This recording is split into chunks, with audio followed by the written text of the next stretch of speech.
Assalamualaikum warahmatullahi wabarakatuh. Innal hamdalillah nahmaduhu wa nasta'inuhu wa nastaghfiruhu wa na'udzu billahi min syururi anfusina wa min sayyiati a'malina may yahdihillahu fala mudhillalah wa may yudlil fala hadiyalah. Asyhadu an la ilaha illallah wa asyhadu anna Muhammadan abduhu wa rasuluhu amma ba'du. Alhamdulillahirabbil alamin. Kita masih bersyukur kepada Allah Subhanahu wa taala karena dimana anak ustazah harap dalam keadaan sehat dan tetap menjalankan aktivitas dan ibadahnya di rumah, serta ustazah masih diberi kesehatan oleh Allah agar bisa menyelesaikan videonya. Nah, jadi anak ustazah jangan lupa dengan ibadahnya di rumah. Ingat, kali ini ustazah akan memberikan nasihat kepada antum sebelum memulai videonya. Sebuah hadis, tolabul ilmi faridotun ala kulli muslim. Wajib menuntut ilmu bagi setiap muslim. Hadis Ibnu Majah.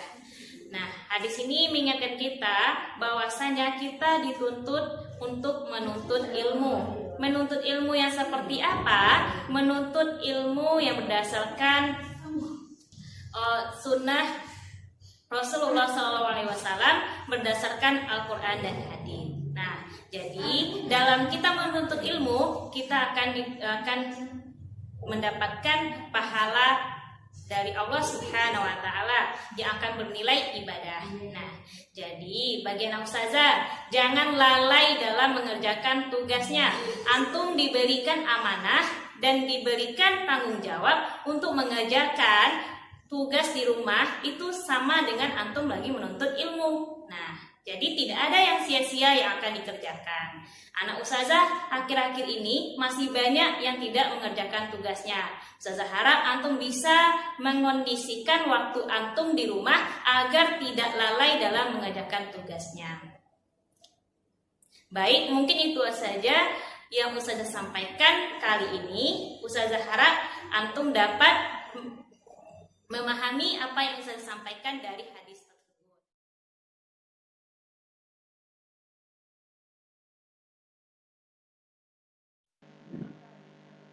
Baik, kali ini ustazah akan membahas materi baru mengenai medan listrik.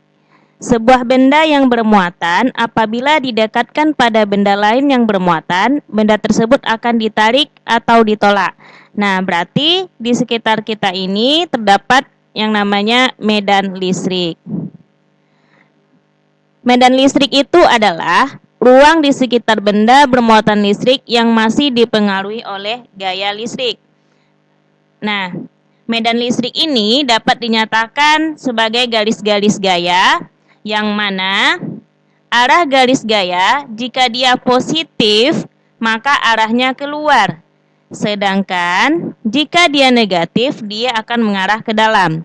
Coba anak ustazah perhatikan pada gambar ini. Nah, yang bertanda positif, arah dari gaya tersebut dia akan keluar. Sedangkan yang negatif, dia akan mengarah ke dalam. Selanjutnya, kita lihat medan listrik. Nah, kuat medan listrik ini dapat dinyatakan dalam persamaan yang mana E sama dengan K dikali Q1 per R kuadrat. Ustazah ulangi lagi. E sama dengan K kali Q1 per R kuadrat. Di mana E adalah kuat medan listrik, K adalah konstanta, yang mana konstanta ini akan bernilai 9 kali 10 pangkat 9 nantinya. Yang R adalah jarak antara Q1 atau Q2 pada muatan tersebut. Dan Q1 adalah muatan. Nah, jadi kuat medan listrik ini dapat dinyatakan dengan kerapatan garis-garis gaya listrik. Semakin besar kuat medan listrik, garis-garis gaya digambarkan akan semakin rapat. Nah, selanjutnya yaitu potensial listrik. Nah, potensial listrik ini digunakan untuk memindahkan muatan tersebut. Yang mana rumusnya V sama dengan K kali Q per R. Ustazah ulangi lagi.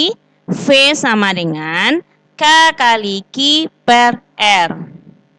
Di mana V adalah potensial, Q adalah muatan, R adalah perpindahan. Ingat, satuan dari muatan adalah kolom.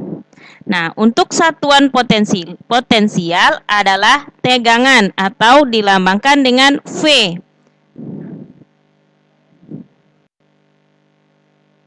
Baik, untuk materi kali ini cukup.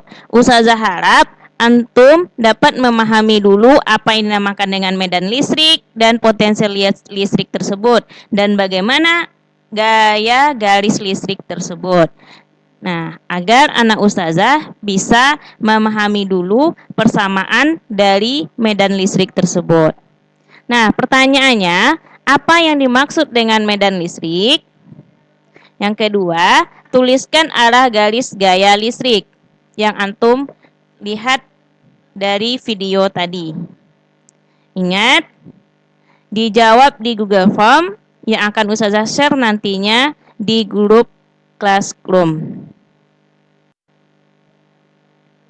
Oke, ustazah akhiri dengan doa kafaratul majlis. Subhanakallahumma wa bihamdika asyhadu alla ilaha illa anta astaghfiruka wa atubu ilaik. Assalamualaikum warahmatullahi wabarakatuh.